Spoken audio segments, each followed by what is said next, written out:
All right, I've gone a little further, and you can see I've gone up in here and blended this fairly well. Here's the actual seam right in here, and the Bondo seems a little bit high still in here. Also, you can see where I've got the lows, and this portion of the panel was fairly straight, but this portion might not be because that's where we welded. But the edge right here was fairly good too. So I know I'm going to come up with some kind of compromise between this edge and this edge in order to fill this in and make sure it's still flat, or not totally flat, but has just a very slight crown to it, and where it's fairly straight and even all the way. When you get down to this area right in here, I've noticed that I do have a high here. And what I did is I went to the other side of the car and I compared how flat it was compared to the rest of the vehicle right here. So this area right here seems to be pretty good.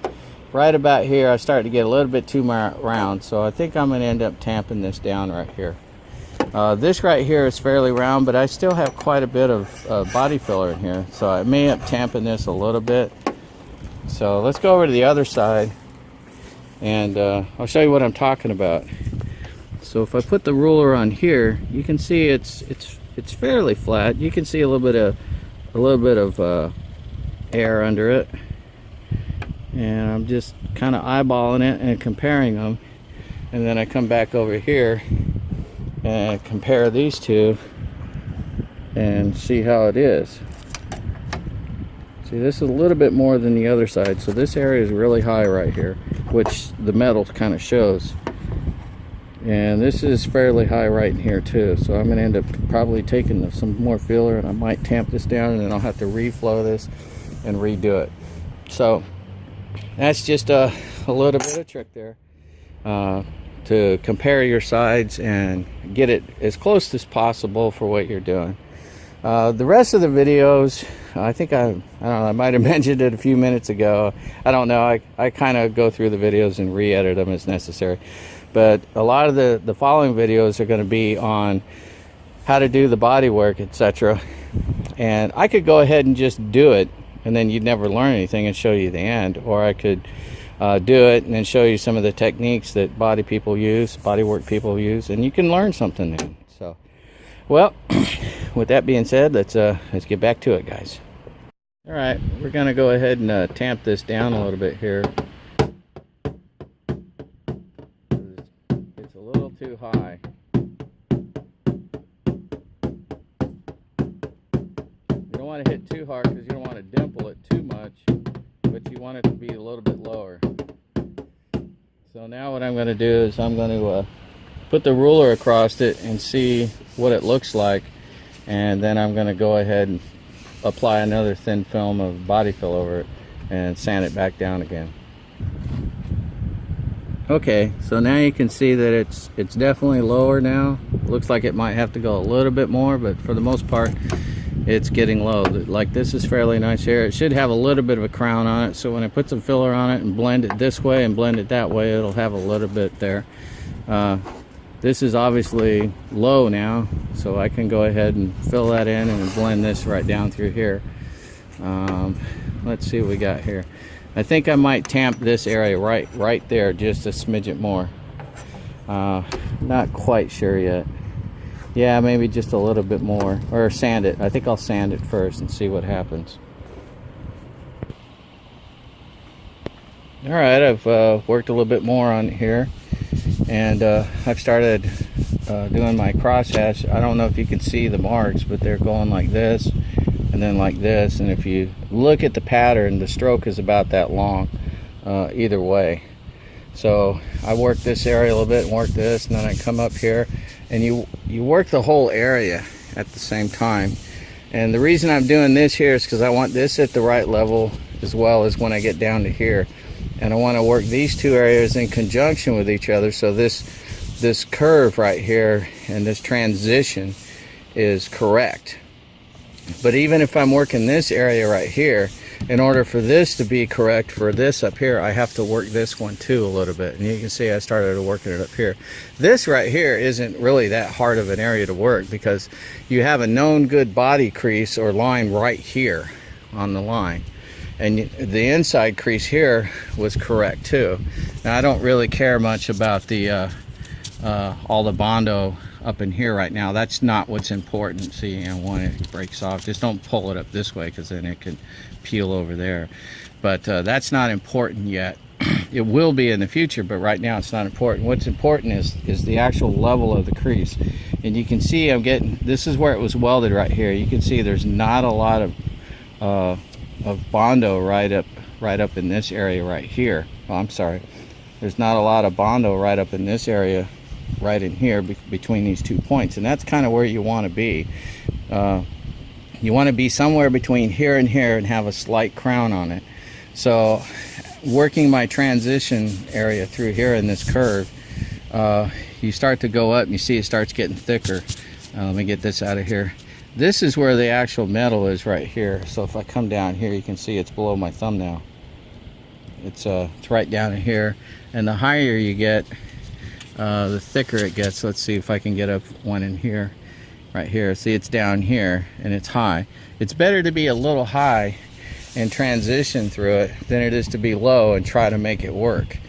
So if you go high and then transition low, then you have to do less body work later by building it up and then trying to sand it back down. So anyways, so I'll have to play in this area too. I know that this is this body line in here was fairly correct. It didn't really receive any damage. So there was a couple spots up in here that did, so I'll have to be careful with that and transition with that. The other thing is you can also use your ruler to check it right here and then compare it with the other side that's a known good panel. And that's what I do is I go back and forth. I make sure and use nice good long cross pass patterns, so you get a good averaging, and then you don't just work one small area, you kind of work the transition between the areas, and that way you end up with nice straight, flat, and where the contour is right, and you don't end up with a wavy or just a flat area and then a curved area and a curved area. You want everything to transition smooth, and the only way to do that is with doing your proper cross hatch pattern. Now down in here in this area, this is also nice because you can use this panel, this sanding tube, and it doesn't have to be something. It could be a rod that you wrap sandpaper around it. It doesn't have to be a specialty item like this is.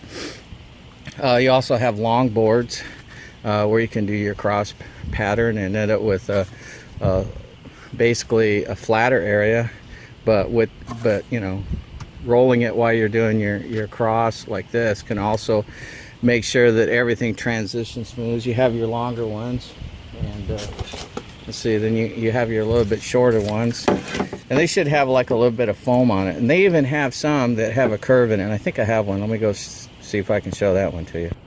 All right, I went and found it. It's right here, and this it's got little springs on the back side here that hold those rods in the side, front and back, and in order to get the sandpaper in there, you take these off. You can roll them down and put the sandpaper under it, roll the paper over, and then roll that rod into it, and then do the same on the opposite side. And it's got two handles, one on the front, one on the back, for, you know, doing some transitions. Like I could probably use it right in here, but this is sharp enough and it's about the right radius, so I'll probably be using this instead of that. And the thing is when the sandpaper wears out on this, you don't have to throw this out. You just get some sandpaper and wrap it around it and keep using it. So you can be frugal and still be smart about it. You don't have to just throw everything away. Also, you can do blocks. When I did the A-pillar, I actually did a custom block. Let me see if I can't find that one. I'm pretty sure it's in here somewhere. Okay, there it is. You can actually, I don't know if you can see it. Maybe if I put it here, you can see there's an actual curve to it. And that curve, this was a custom block made specifically for the A-pillar up in here.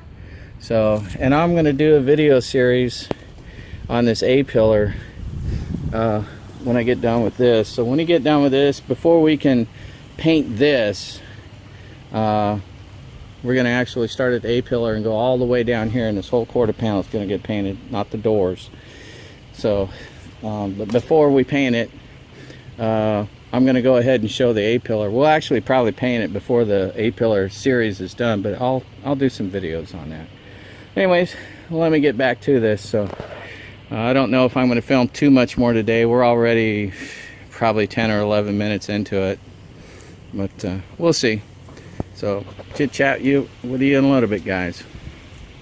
Okay, tubes. Well, we got started on it, and it looks like it's gonna rain. We looked up the radar, and there's rain in the radar. So we're kind of bumming. We had it going good, so I had a nice transition, as you might have seen.